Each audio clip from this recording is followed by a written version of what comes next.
Eu nem ia gravar hoje porque eu tô muito doente. Eu acordei hoje com febre e tremores e eu acho que eu alucinei de noite.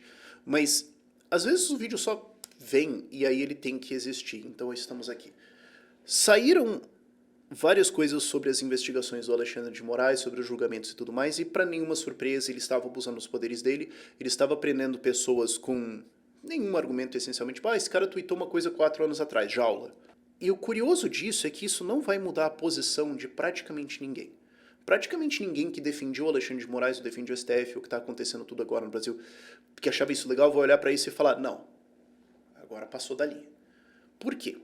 Porque pelo menos a vantagem desse evento é que ele expõe que essas pessoas querem uma ditadura.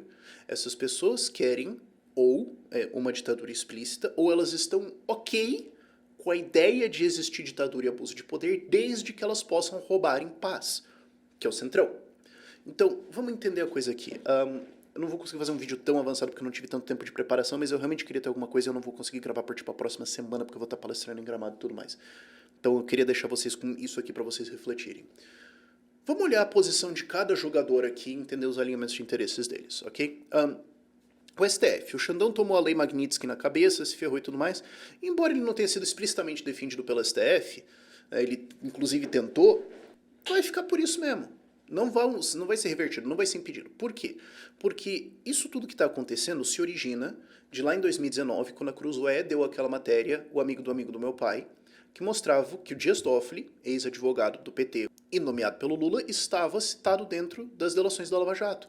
De que existia o amigo do meu pai era o pai Odebrecht, isso era o filho Odebrecht fazendo a delação, meu pai era o pai Odebrecht antigo, o amigo do meu pai era o Lula e o amigo do meu pai era o Toffoli. Então, portanto, a Lava Jato chegou no STF.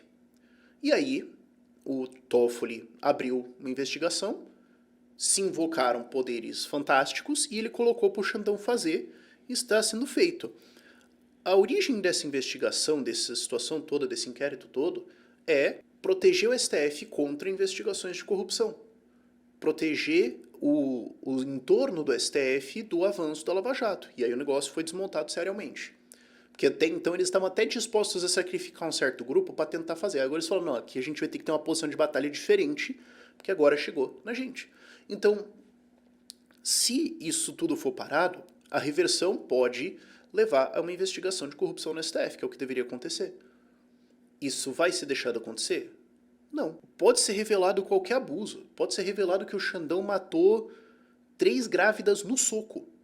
Não vai mudar nada. Eles vão continuar defendendo ele, não importa o que aconteça. E a moral da história desse vídeo aqui é, vocês estão vendo o ponto de ser libertário? Porque se você defende o Estado em algum ponto, se você defende o Estado mesmo que em algum nível, você tem que pensar assim, vão existir agentes políticos que vão ser eleitos pelo povo, que vão ser, a não ser que você defenda uma ditadura, que vão ter o poder de abusar da lei. E eles podem criar uma situação onde o equilíbrio ótimo para todo mundo defende roubo, todo mundo defende crime, todo mundo defende ditadura. E o sistema político seleciona as pessoas que tendem a fazer isso. Porque as pessoas que estão dispostas a fazer isso vão ter uma vantagem. Isso não sou eu falando. Isso aí, se você parar um pouco para pensar, você chega nessa conclusão. Mas o Hayek já falava isso no livro dele, O Caminho da Servidão, lá em 1944. Tipo, isso aí tá pra fazer 100 anos, cara. O Xandão pode fazer o que ele quiser. A lei se tornou irrelevante, porque pro interesse do STF, da maior parte dos ministros ali, é melhor existir isso do que a gente volta a ter investigações de corrupção e uma direita no governo que quer fazer reformas e que vai chegar nos caras, e aí eles saem perdendo. Então o equilíbrio para eles é ter uma ditadura. Talvez eles gostem de uma ditadura, talvez não exatamente, mas a situação é, esse é o melhor jogo agora para eles.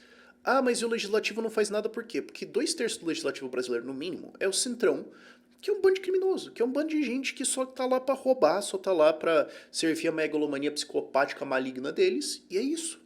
Os caras não estão interessados em nada, eles só querem saber assim, vou continuar com o meu esquema de emenda parlamentar? Vou continuar com o esquema de cargo? Vou continuar com o esquema disso, daquilo?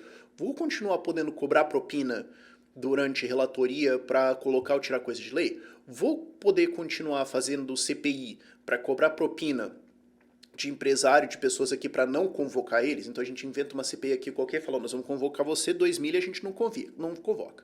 Vamos poder fazer isso? Sim. Então o STF pode fazer o que ele quiser. O problema não é meu.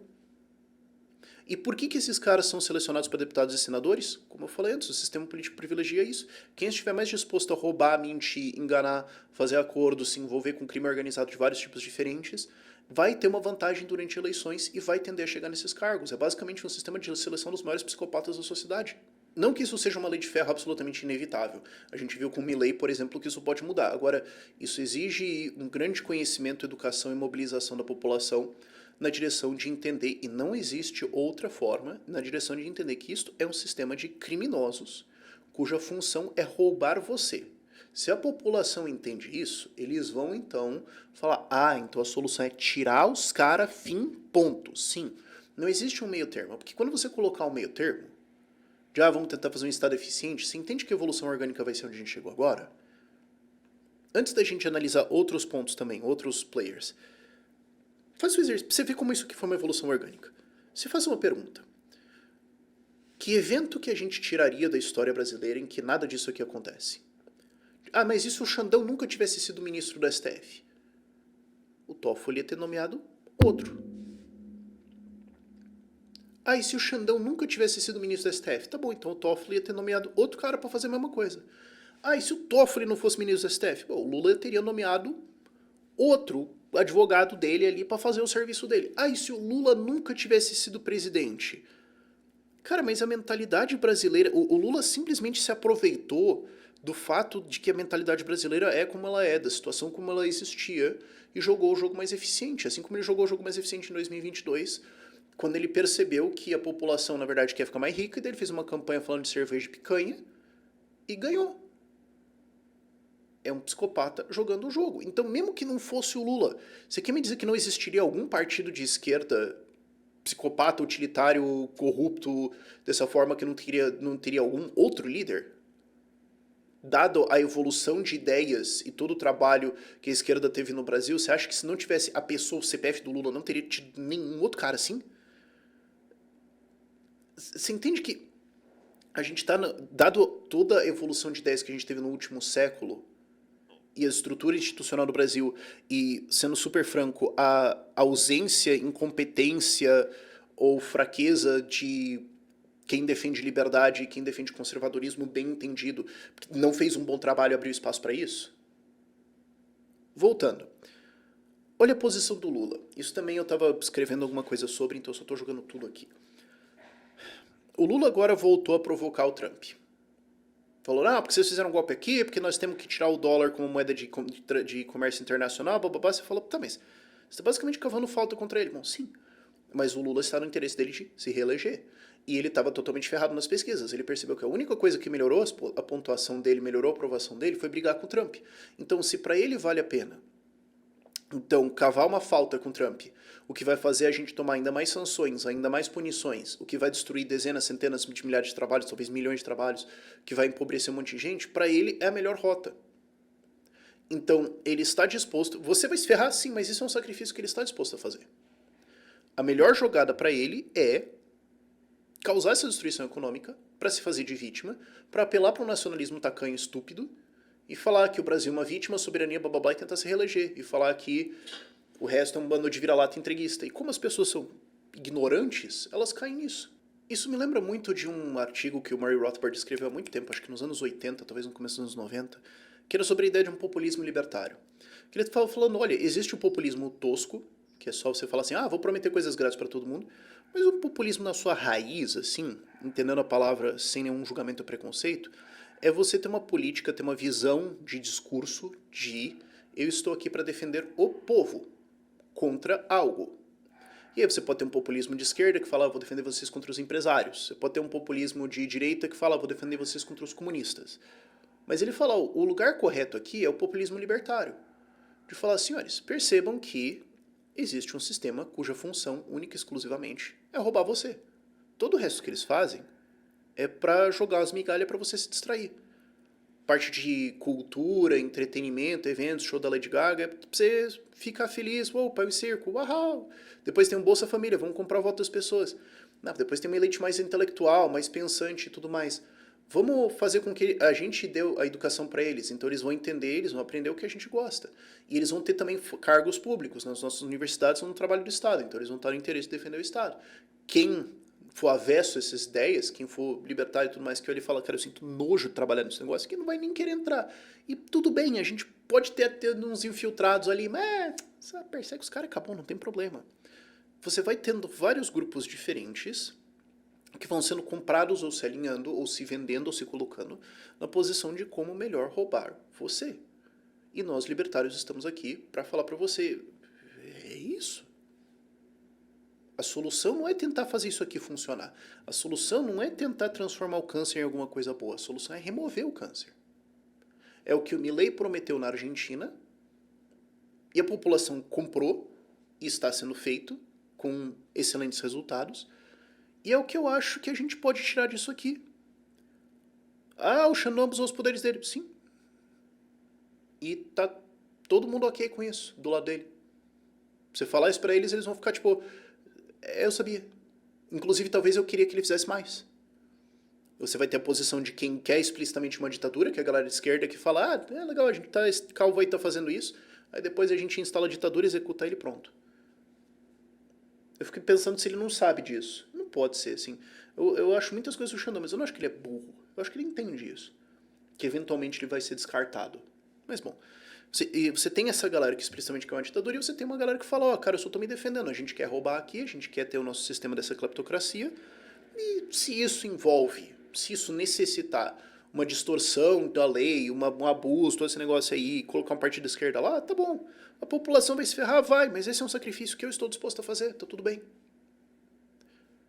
E isso é a natureza do Estado que a gente tem aqui. E não é como se fosse uma coisa excepcional, ok? A gente está tendo uma coisa um pouco mais escrachada aqui no Brasil, mas olha a América Latina. Olha quanto essas histórias se repetem de novo e de novo aqui. Olha o nível de disfuncionalidade dos estados na África. Onde você tem essa coisa num nível muitíssimo mais explícito ainda.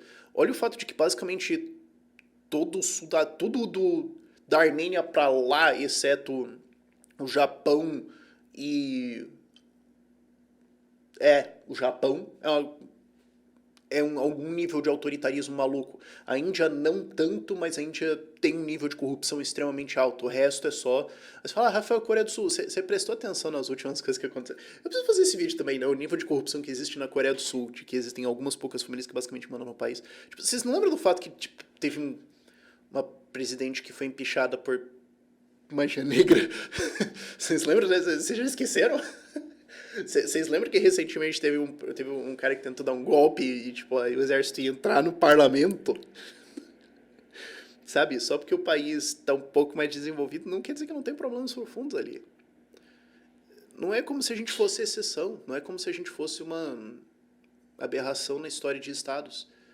O Brasil é provavelmente um dos estados mais eficientes do mundo em termos de formar essa estrutura cleptocrata. E o que a gente está vendo agora é olhar para isso e falar, Então, assim, eu espero que isso aqui seja bom para a galera de direita acordar, que é o seguinte, eu tô com uma vontade de fazer isso de uma forma um pouco mais teológica. Existe o mal dentro do homem, sim. A gente tem uma potencialidade para ser muito ruim, sim. E existem pessoas que são absolutamente desprezíveis na sociedade, sim. E ordem, estrutura e instituições também são necessárias na vida humana, sim. Agora, se você colocar a ordem, estrutura e instituições na mão de um Estado, ele vai cair nas piores pessoas. E nós vamos terminar com o que a gente tem aqui agora. Eu entendo a galera que é de direita e que olha para o libertarianismo com um ceticismo, que olha assim e fala, pô, anarcocapitalismo, pô, sei lá, pô, esse negócio aí. E também empresas, pô, os caras nem sempre são muito bons. Não, eu entendo o ponto de vocês. Tá bom. Mas o que nós estamos escrachados aqui no Brasil é que o Estado é uma excelente ferramenta para encontrar as piores pessoas da sociedade e botar poder na mão deles. E estará no melhor interesse deles roubar e implantar um regime autoritário para que eles possam fazer isso em paz. Não queira tentar fazer isso aqui ser eficiente ou bonitinho. Não vai ser. Querer que isso aqui seja legalzinho, que isso aqui segue as regras e tudo mais, é a mesma coisa que querer passar pano no PCC, cara. A única solução é isso aqui acabar e ser substituído por estruturas da sociedade, por instituições que são criadas por seres humanos em livre colaboração, que vão desenhando instituições, que vão desenhando estruturas, que resolvem os problemas deles e que vão expandindo conforme elas merecem, que é o que supostamente o conservadorismo deveria querer conservar. E não um bando de revolucionário que quer entrar no Estado e desenhar como é que vai ser a vida humana, e se você discordar, o calvo vai dar com o martelo em você. Agora vamos ver na edição se isso aqui que eu falei prestou pra alguma coisa ou não. Não sei. Por esse vídeo é isso.